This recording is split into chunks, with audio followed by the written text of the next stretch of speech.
Icoană sfântă, sărut mâna ta muncită și fața râsă de soare pe care au curs lăcrimioare.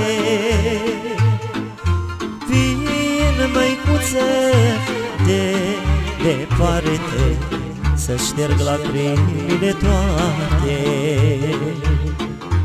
să uiți, mamă, de ofta că prea mult m-ai așteptat mai.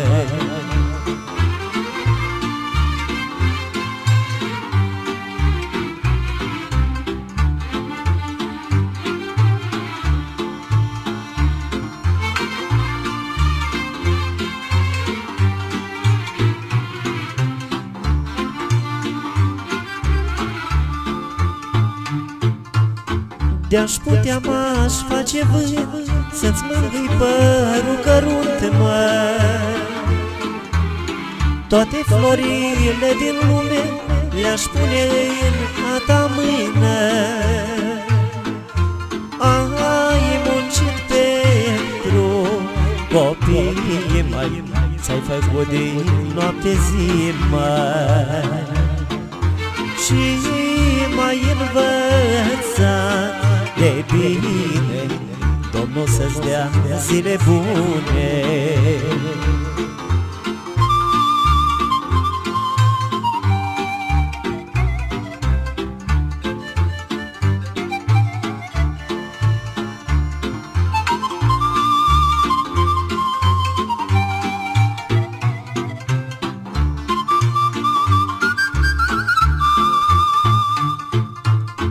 Mamă, când mi-a fost mai greu, am cântat de dorul tău, măi.